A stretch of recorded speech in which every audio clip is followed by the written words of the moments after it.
Well, it was quite a day for Apple. You got your first trillion-dollar market cap company in the history of the stock market. So congrats to all Apple shareholders out there. Of course, Apple being such an influential member of many indices, that means that we had a good day in the stock market, generally speaking, as well, despite continuing to have some bearish postures out there. Apple's had quite the run out there. We were talking about it in my question and answer session today. Some people don't recall that Apple was trading as low as about $11 or $12 per share during the financial crisis. So really amazing to see them above $200 per share here. So again, congrats to everybody who's enjoyed that run out there. Remember, we do have a jobs number coming out tomorrow, so that could have some impact on the markets. Tonight's trade application, we're going to look at another multinational company that is in the Dow Jones, just like Apple, for a potential setup going forward. So with that, let's go ahead and get started. Welcome to the Market Outlook video. I'm your host, Brandon Van Zee. It's August 2nd, 2018. First of all, if you are new, we want to thank you for being in our audience tonight. Remember, you can subscribe to our YouTube channel, and while you're doing that, we'd encourage you to check out our description area where you can sign up for our email distribution list. Remember, on that distribution list, we'll also give you not only the link to these various videos, but also a heads up on what stocks are giving us overbought and oversold cluster signals in the S&P 500. Remember, just to scroll down on your email to find those. In addition to YouTube, we're also heavy users of Twitter. We'd encourage you to check us out there. My handle is at Brandon Van Zee, all one word. And lastly, we're also on Facebook, so check us out there on the group, on the web address, on the label in front of you. All right, with that, let's go ahead and dive into our analysis of the markets here tonight. You can see I've got the 4-grid pulled up. For those of you that are premium market scholars, this is chart 4B if you want to follow along at home. This allows us to see the posture of the market according to the market forecast indicator. For those of you that are newer to that, that market forecast indicator is that indicator down below that has 3 different colored lines on it that can be found on the Thinkorswim platform. And remember, when David and I discuss things like posture on this particular video, we're effectively referring to the intermediate term trading posture. But remember, those 3 different lines really represent 3 different types of traders. So if you do find yourself to be more of a swing trader, then that blue near-term line might be a little bit better way for you specifically to establish posture. So just want to mention that because I know sometimes people get confused. When you say bearish versus bullish, what are you referring to?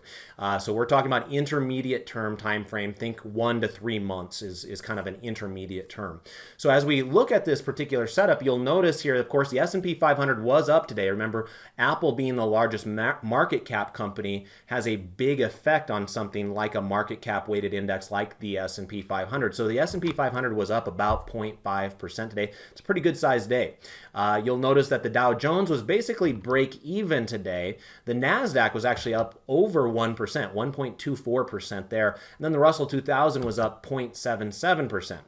So on the whole, it was a very positive day for traders, at least if you're bullish.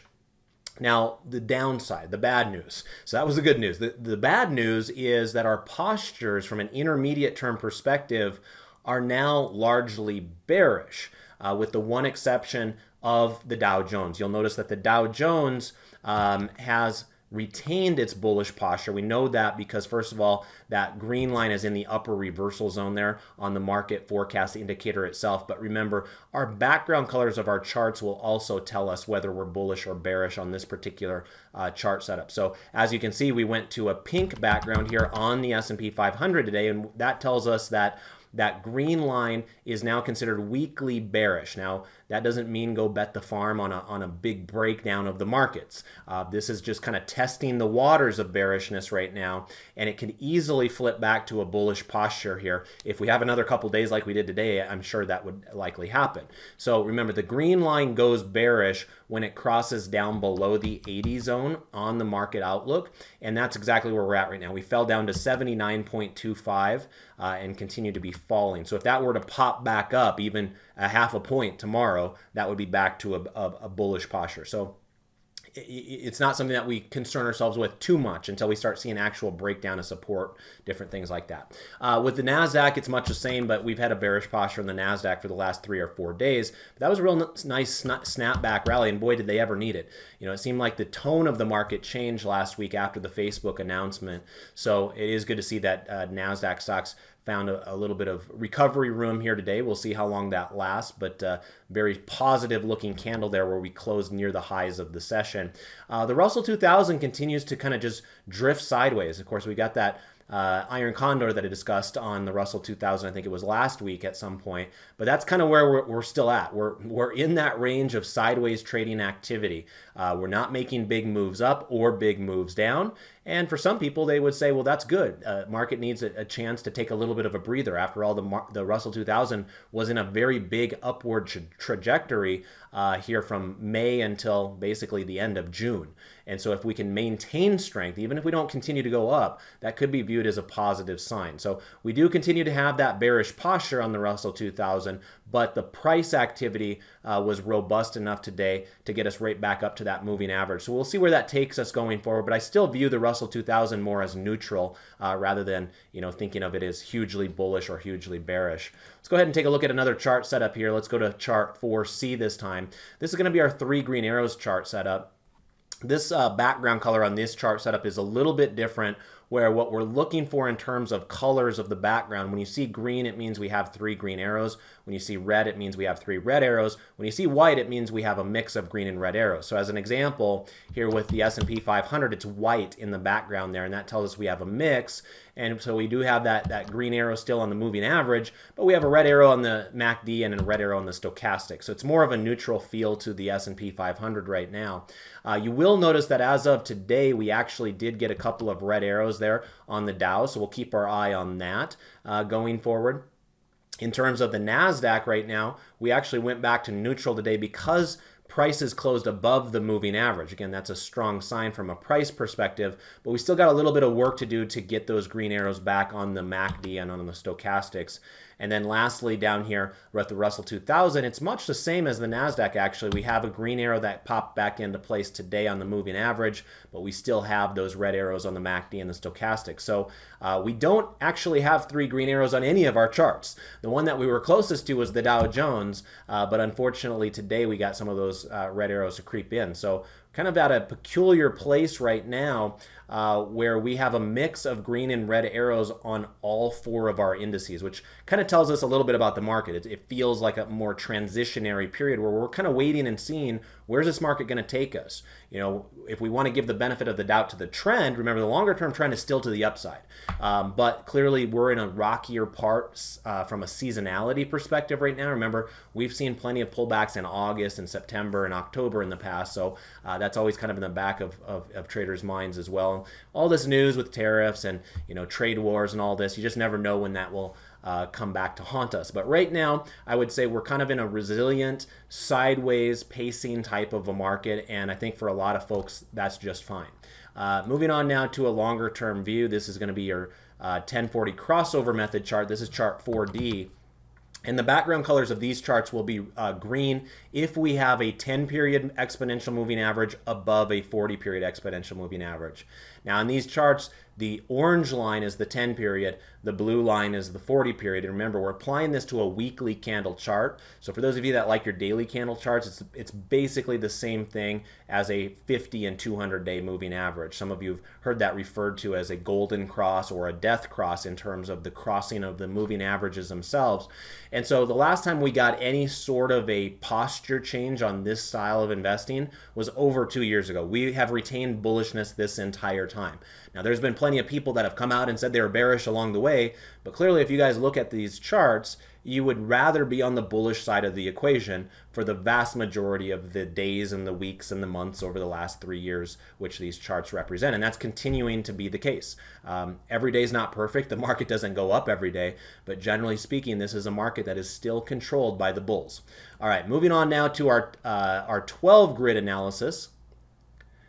And this first 12 grid will be here on the intermarket analysis to kind of give us a sense of things that are going on outside of the stock market. When you see the pink background color of charts, that is referring to a bearish intermediate term posture using the market forecast indicator. When you're looking at the green backgrounds, it refers to the bullish posture. So right now we've got, let's see, about 5 bullish postures on the board, and that means the remaining 7 are bearish. So where it stands right now as far as any of those bullish charts that look somewhat promising, I would say that the master limited partnerships, right here in the upper right hand, I'm kind of circling it with my mouse. That's a robust move, and this one's had a few more of those types of days here recently. We talked about it when it was making this big move right back here, and then I was mentioning to some of my students that it made me feel kind of foolish looking at this candle right here where it gave back most of those gains. Well, here we are a week later, and that original hunch of bullishness has continued to see its way through. We had another big day on the master limited partnerships, up 2.29% here today, hitting new 3-month highs there. That is a strong move, and it was likely aided by what was happening with crude oil. Notice that crude oil is our chart in our lower right. Background color is pink, telling us that the intermediate posture is bearish. However, on a one-day basis only, crude oil was up about 2% here today, so that helped your master limited partnerships. Of course, most MLPs out there focus on the midstream energy space. Now notice off on the left-hand side here, lower left-hand corner, the dollar had a nice day as well, up about 0.5%. And that, causes reverberations across the entire landscape. And you can kind of understand some of the nuances of the commodities world, of foreign stocks. There's a lot of things you can kind of glean from what's going on with the US dollar. Well, we had a nice pop higher here today. And while it may not be as strong of a chart as we see there with the master limited partnerships, it's still a good looking chart. There were a couple of days where we closed below that moving average, but it didn't sustain any legitimate breakdown of support. We continue to trade more days than not above a rising moving average. And so we'll keep that in the back of our minds as well. Remember, when the dollar is strong, it usually does negatively impact commodities. Gold was down about 1% today, and agriculture commodities were down about 1/3% here today. However, with gold, you will notice that we have an oversold cluster signal, so who knows, maybe we'll get a reversion to the mean there. So keep that in the back of your mind as well. Some of you like to take a look at that VIX on a daily basis. Just be aware that the VIX was down about 7% today as the markets were up, and so here we are scraping multi-month lows yet again on the VIX, closing at about $12.19. Let's take a peek at our next set of 12 grids now. It's our foreign stock markets 12 grids here.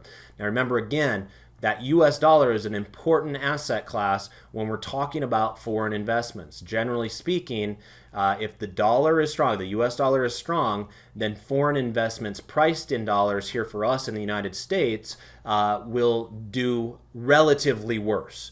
And that is largely what we saw today. Notice that Russia was down 1.8% today. India was down 0.41%.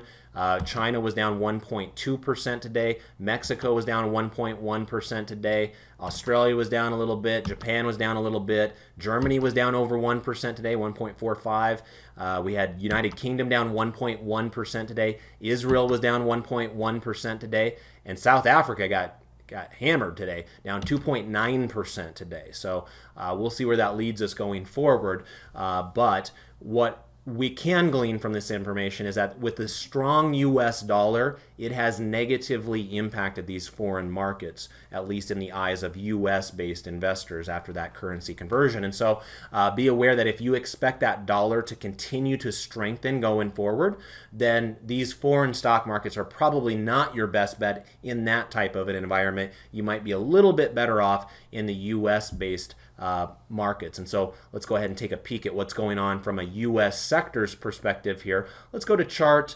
4G in this case. And as we look at these particular charts, a reminder again, the green background means bullish intermediate posture, red background means bearish intermediate posture. Well, as you look at this particular chart setup, I would say that the best looking chart on the board, there's actually a couple of them that look really strong, at least in my eyes. Remember, in the end, technical analysis is in the eye of the beholder. But I would look at healthcare as being a really strong candidate. And remember, for those of you that follow my sector selector tool, which I usually put out on Friday nights, healthcare has been the leader of the pack for the last couple of weeks, and it continues to be very, very resilient there. So that's a good, promising sign there for those of you that have healthcare investments. I would also point out that the staples continue to be stalwarts. Not a lot of people talking about staples, particularly considering they had a very ugly start to the year. But tell you what, they've turned around nicely. In the last 3 months, they're up about 10%. That's a big size move for the consumer staples, which are usually some of the more boring areas of the market. So keep your eye on the staples. They continue to make a move here. And then real estate looks kind of interesting as well. Notice that nice pop off of that moving average. Some of you remember that last week I was saying, yeah, you might have a bearish posture on real estate, but don't count them out yet, because I still think they have a little bit of life in them. They're still in that upward trajectory with higher highs and higher lows, and that is what we're seeing. They were down today, but that was a nice couple back-to-back day move that they had off of that moving average. So keep your eye on that prior high point on real estate that took place basically July 6th. We're up in that area right now. If we break through that, that would bode well for future pricing activity on real estate as well. And a lot of times when we talk about real estate, their brother in arms is the utilities that's directly to the left of them. The reason for that is they're both highly interest rate sensitive, but you'll notice that utilities doesn't look half bad as either. I don't think the chart looks as strong as like the staples, but the utilities are not in a bad spot. They are still above a rising moving average, and they're within spitting distance of their 3-month highs as well. So, we get the right type of move from an interest rate perspective, and you could very well see utilities breaking out as one of our leading sectors within the markets as well. All right, wanted to quickly take a peek here at some of the bigger movers within the market itself. Of course, it is still earnings season, so a lot of our biggest movers are going to be because they reported earnings. But let's go over here to the Market Watch tab. Let's take a peek from a sector perspective today. Who are the leaders and laggards? And we had technology, of course, being led higher by Apple, up 1.26%. Staples had a really nice day themselves, up over 1%. On the downside, we did have the materials kind of being our laggards of the day, down 0.66%. So let's maybe take a peek within technology and the materials to see what sorts of stocks were moving those particular areas. So let's go ahead and get started here with the materials first and see who our laggards were. You can see down at the bottom here, WestRock was down 2.99%. Now remember, that was a stock that was on the 9 at 9, if I'm not mistaken. Let me just, before I tell you the wrong thing, verify that. We were actually talking about the 9 at 9 in my question and answer class today, so that's why I have this pulled up right away. But anyway, remember, I put the 9 at 9 on Twitter every single trading day morning at 9 a.m. Eastern time. So if you come to my Twitter feed, you'll find it there. But anyway, this morning you will find right down here, yeah, indeed, I thought I remembered that ticker symbol. WRK, WestRock, was one of our leaders to the downside there, even before the market started, and continued to drift even a little bit lower. Remember, before the market started on my graphic there, it was down 2.4%. Let me click on that, see if I can expand that. I know it's sometimes hard for you guys to see all this on your screen. So you can see that bottom one right down there, WRK, was down 2.4%, somewhere thereabouts. And so it ended up being down about 3% by the end of the day. Dow DuPont, of course, huge chemicals company, down over 2% itself. And then FMC was down nearly 2%. So those were our laggards in the market today. Let's take a peek at the big winners within the technology space. He actually had some stocks that were moving even more than Apple. Of course, remember that Apple being such a large company, $1 trillion company at this point, that it's a lot easier for smaller companies to have more exaggerated price movement. So what we saw today was Global Payments was up 6.5% today. Akamai was up 3.7% today. Autodesk was up about 3.1%. Gartner was up 3%, and then there's Apple coming in next at a 2.9% move right there. So strong day for Apple, and that was, of course, appreciated by most of the market indices out there as well. So with that out of the way, let's now tackle our trade application example for the day. And for that, I wanted to come back over here to just a regular chart 4A, which is just a one grid for the market forecast view.